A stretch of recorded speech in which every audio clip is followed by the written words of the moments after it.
And welcome to another edition of The End Zone, along with Cameron Johnson. I am Colby Daniels. Josh Calloway with 24/7 Sports, our guest today, a longtime friend of the show.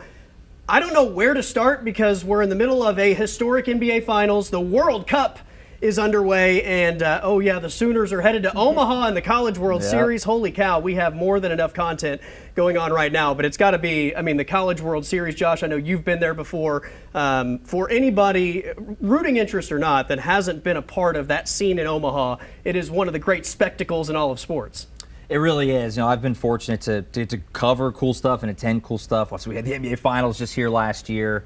College football playoff games, Final Fours, it's right up there. It is extremely unique. All those fan bases, city of Omaha, that's like their thing, in Omaha. That's what they build their whole year around. It's a one-of-a-kind event. I'm really excited to get back up there again. Yeah, the tailgating scene all around the stadium is just incredible. 8 fan bases together. That's right. And other fan bases that may not even be there, but are participating in the fun because they maybe thought their team was going to be there, so they purchased the tickets. But it is an incredible time, and for the Sooners, I'm sure they are hoping that they're able to watch some incredible baseball. What a Cinderella story for this Oklahoma team. Nobody expected they would be in Omaha, but you've covered this team all year long. Right. Here they are. They found something. I don't know what it is, but whatever they found, they've punched their ticket. Yeah, just out of nowhere. It's been an unbelievable run for Oklahoma. It's been a weird team this year because at different times, every aspect has either been the big strength or the big weakness. It's like at the beginning of the year, it was all about the rotation. Middle of the season, it was more like, the bullpen is really unbelievable. Late in the year, it was the offense. They're getting all these hits, but there was always something holding them back. It was whether it was the pitching or their defense or the offense went through slumps. And you always kind of felt like if it could just click together, they could be really good. And it happened at the perfect time. They got into the postseason, and that's what they've done. They're scoring runs, the rotation. They went with a youth movement. It's all freshmen starting pitchers right now. Skip Johnson's pushing all the right buttons in the bullpen. It's just it's cliche, but it really is like a classic peaking at the right time. It's all come together at the perfect time, obviously, in the tournament. That's exactly it. I think it's just been so fun to watch it all unfold in the postseason. They get off to that really hot start at the beginning of the season, and then, like you mentioned, kind of went through a couple of trial and tribulations, but that Georgia Tech regional rolls around, and they have that first game where it's like, okay, it's competitive, respectable loss, but then to come back and beat them twice, walk it off, and then all of a sudden turn around and just pull off these double-digit victories, so to speak. It's just been so fun to watch this team, and I feel like it's a team that actually could make some noise in Omaha. Yeah, massive power surge. The pitching is getting it done.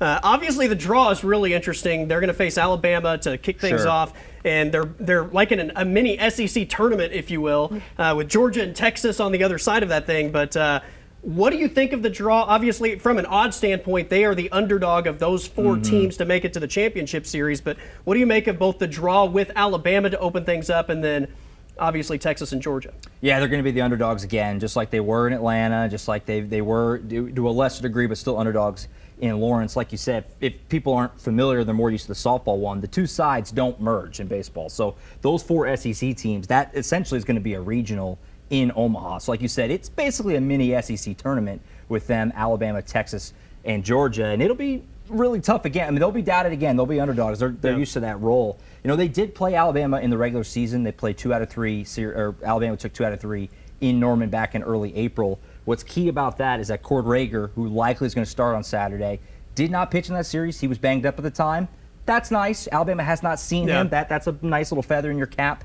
And then Texas and Georgia are arguably the 2 most talented teams left in the field. So it's a brutal draw. They're going to be doubted. They're not going to be picked very much. You've looked at throughout the the country nationally. There's been a lot of praise for what they've done, but it's been a lot of this is where it ends though. If they're not given a lot of credit or potential to go on a run here, but that's nothing new. That's where they've been. So it's a tough draw, but if Oklahoma continues to hit and pitch the way they have, you feel like they could kind of beat anybody.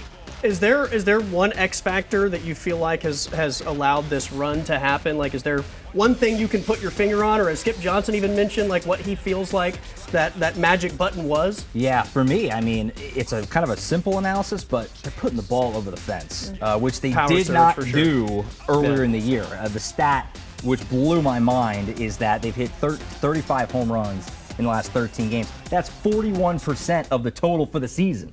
So Yeah. basically, they double what they did in the first 45 games in the last 13, essentially, right?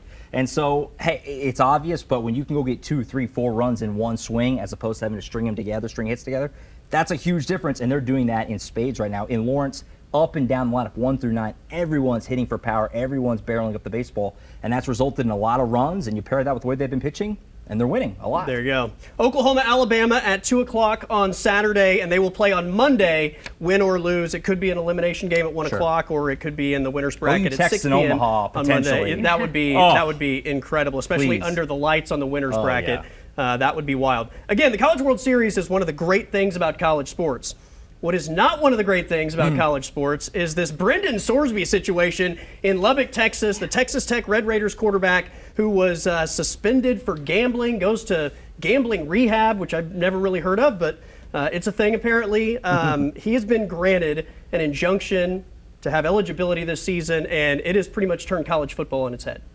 Mind-blowing. I mean, just shot. This is like the most obvious 101 what you cannot do, right? I mean, when this story breaks, everyone's like, well, boom, Texas Tech just lost their quarterback. I mean, they certainly a top contender in the Big 12 and a playoff team from last year. They lost their quarterback, and he's going to play this year. It's shocking stuff. I mean, obviously, all the evidence in the world against him, but we'll see. I got to imagine it's going to be a zoo everywhere he goes. You've seen schools banding together saying, like, we're not going to play Texas Tech. It's an absolute circus, and the NCAA has never looked more powerless, frankly, than they do right now. It's insane. The guy bet on games that he's going to play. It's nuts. Well, the powerless is the key word there. It is so crazy to me if you think over the last 5 or plus years how the NCAA has gone from being just this, law of the land. This is you've got to follow this rule, and now all of a sudden you break arguably one of the biggest rules in the sport. It is rule number one. It is rule number one, Yeah. and now there's nothing the NCAA can do. And it's, across all the sports, whether it's, extra years of eligibility, whatever you rule, another judge can come in and just say, never mind, that's not the case. So That's the big crime of this whole concerning. thing is that the NCAA has always been Oz behind the curtain. I mean, I think people Sure. have viewed them as something else, but they've always been Oz behind the curtain, and they've never really had any big-time power, and it took them being so incredibly inept for such an incredibly long amount of time that people finally had enough and said, we're going to challenge this in court, and they never went in court because they have been on the wrong side of pretty much everything, and it's been a corrupt, power-hungry type structure. And I'm glad that the structure's kind of been turned on its head, but we're in a really ugly phase of whatever the reform is ultimately going to look like. Yeah. I still think the balance of public opinion is going to have a role in whether Sorsby plays. I know he's been granted eligibility, but I would still be somewhat surprised if he actually does step foot on the field. How do you think Hunter Dekkers feels right now? Oh, Iowa yeah. State quarterback. Exactly. Just a couple years ago, missed the whole season. It tanked his college career. That was the end of his college career. That was 2-3 years ago. Yeah.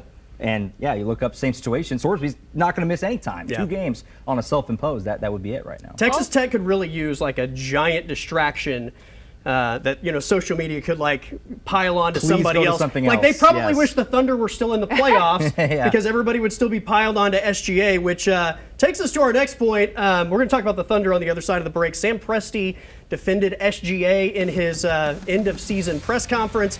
Did he actually help or hurt SGA? We'll talk about it next here on the End Zone.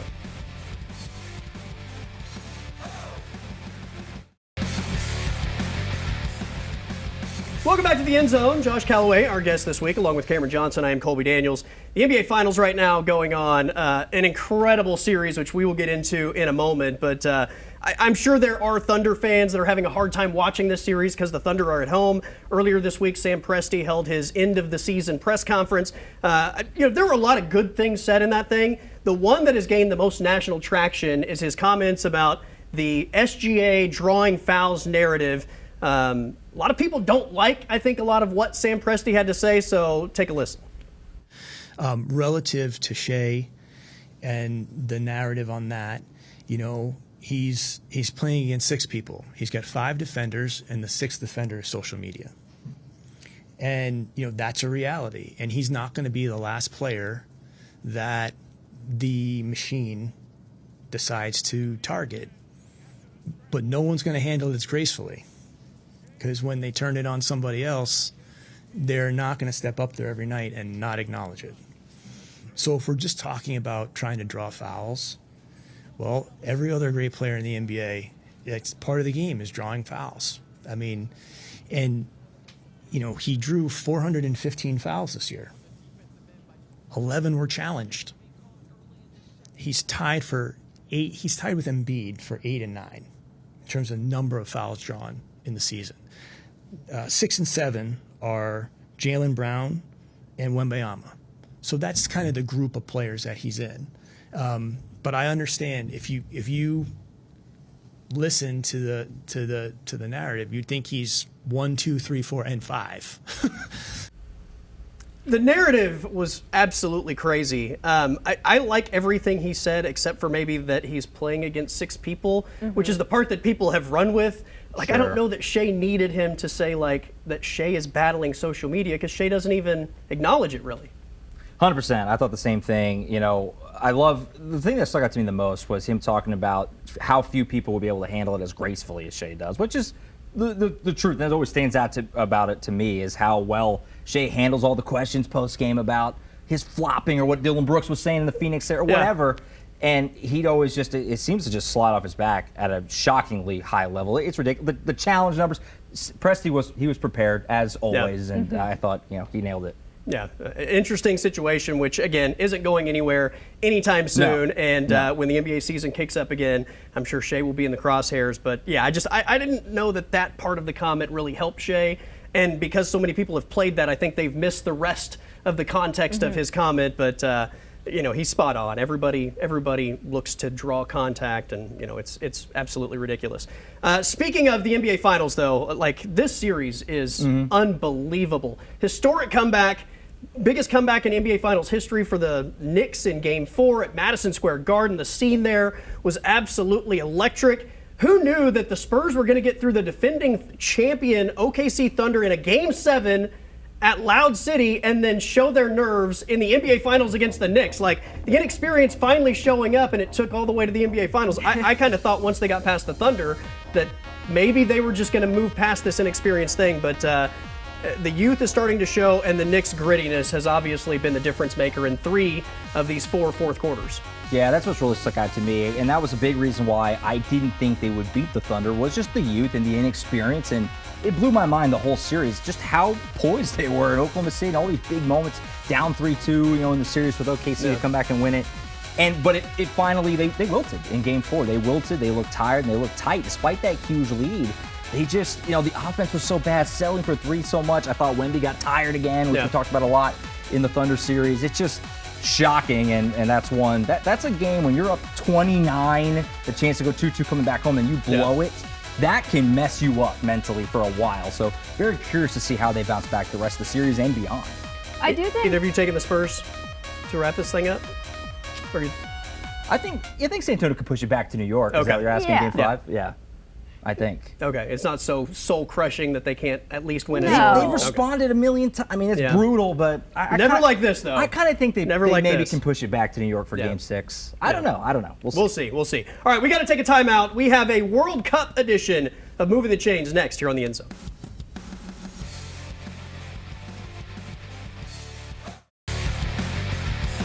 The spectacle that is the World Cup is officially underway. I am a World Cup geek, so this is World Cup edition of Moving the Chains. You start with 1st and 10. I'll ask you a question. You answer it. Cameron decides if you get positive or negative yardage. So we are kind of merging American football and international football in this edition of Moving the Chains. All right, question number 1. If World Cup teams were college football programs, who would France, Brazil, England, and USA be?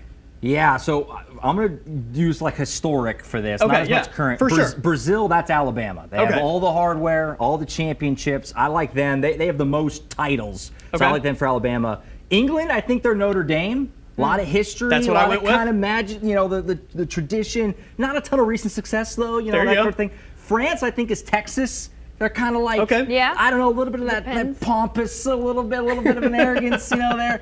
USA, I actually have the hardest time with. You have to go with someone who hasn't really won, but like they're close in the mix. I think like maybe like an Oregon. Okay. I don't love that, but it had to be someone who hadn't won. And I went Texas A&M because they have all the resources to be good, but Okay, I they don't just hate failed that. to actually I don't hate that. rise to the level of the Blue Bloods. I don't hate that.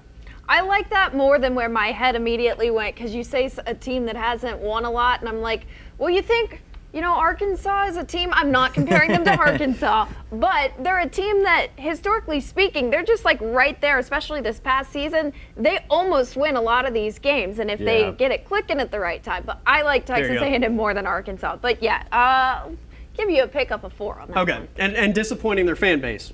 That's what Arkansas Spot is on. every week, Yeah, right? spot Okay. on. Coaching Can changes. confirm. Yeah. All right, 2nd and 4. Love or hate penalty kicks to decide a winner? This is always a very heated debate. I'm going to go with love because it's entertaining and fun. Is it the best way to determine a winner? No, probably not. But from a pure entertainment standpoint, I'm in. I like it. What would you sudden death like hockey? Wait for a goal? What's the I'll let Cameron judge, and then What's the I'll tell you. alternative? I think it depends on the kind of game. If it's a defensive standoff, then it kind of, I don't know. There are some times where it's just like, this does not feel like the justified way to decide a winner. So I'm really on the fence about it. So you said you love it, right? I go love. You yeah. love? Okay. Of the 2, I'm going love. I mean, I'll give you a 3 just because it can really go either way. I think that's 2. I think that would have been a first down for me. I love penalty kicks. I think it's a great way to decide a winner. You could go forever. And it's absolutely dramatic. I'm on the edge of my seat, chewing off fingernails. It's everything you want in a sporting event. Give me PKs all day long. All right, what is the ceiling and the floor for Team USA in this World Cup? I think probably, quarterfinal, like win a couple of knockout rounds is probably what you're hoping for. The floor would be you don't get out of the group, which would be a disaster, and hopefully that would be, you can't have that. You have to at least get to the knockout and win a round, but probably going for like 2 is what you're shooting for. I think that's a first down in my book. I mean, it depends which kind of the U.S. we get showing up in this tournament. Right? I mean, no. And they've got a lot of... No. I guess I don't have to watch it. They've got a lot of pressure this year, too, so they need to at least... Yeah. They are the Group D favorite, but they are the only plus money favorite of all the favorites to win the groups in the entire field, which suggests that it's not incredibly likely, but interesting. You set the ceiling, you set the floor. How far are they actually going to advance in this World Cup? I'm going to say they win 1 knockout round, which it's bigger this year. It's 48 teams. So I think they win the group, they win 1 knockout, and then they'll probably lose a game they shouldn't in the second round of the knockouts. I'm right there with you. Realistically, that's probably the answer. I think they could get to a quarterfinal, but it's just hard to tell these days. The heavy betting favorites to win this tournament are Spain and France, depending on which sports book you're looking at. Would you take one of those 2 or the field? Field, because I think Argentina. I'm kind of in on Argentina going back to back a little bit. Really? I like Messi. I was all in last time. Why not? There you go. He's a little washed. There you go. Cam, what do you got? Spain, France, or the field? It feels like the obvious choice, so I'm going to go with the field, but I'm not surprised. Give me Spain or France for the win in the World Cup. All right, Noble McIntyre joins us with the closing argument next, right here on the End Zone.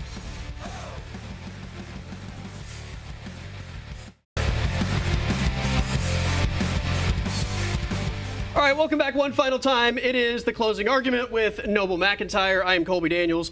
Noble still licking the wounds of the Western Conference Finals loss as we watch the Spurs compete in the NBA Finals against the New York Knicks. This is a really interesting situation, and I run across this, in sports all the time. But when the team that beats your team goes on to play, whether it's just another series or a championship series, I always find it interesting the mix of answers from the fan base on who they want to win. Who are you rooting for? What do you want to see play out? And there's one thought of, well, if the team that beat us goes on to win the championship, it makes us look better. So we look like we're number 2 because the only one we lost to was that one. There's also the thought process of they beat us, so I hate them, so I hope they lose as soon as possible, as quickly as possible, next round if possible, or as embarrassingly as possible. So what is the correct answer for sports fans? Do you cheer on the team that beat you, or do you want to see them suffer the same fate that you did? It's a great question because I currently hate everything about Texas. I mean, I won't even go to Texas Roadhouse right now. I mean, everything Texas I hate. And as I watched the first game, I obviously wanted them to lose. But you've just got to go back to the team that beat you. If they win it all, that means the only thing between you and the championship was them. You lost to the contender. Yeah. It makes the pain feel a little better, kind of. So that seems to be the most logical answer. Yeah. But I hate Texas. Yeah. And so I'm going to go against logic and say I hope the Spurs get swept. I hope they have a miserable summer, and I hope they all need counseling afterwards. There you go. Going with the hatred. If it's not a rivalry, I can get on board with rooting for them to go on and win. But when it's a rivalry, I don't care what you say, how good it makes you look. You want them to suffer the most devastating loss possible just so that they feel worse than you did when you lost. So rivalries, I think, is the defining part of maybe that question. The only thing bad about Wemby going 4 for 15 last night was he hit 4. Yeah, and there so, you go. Yes. So, yeah, I hate Texas. All right, there you go. Whether you're rooting for the Spurs or against the Spurs, that's the answer. That is Noble McIntyre. I'm Colby Daniels. That's it for this edition of The Closing Argument.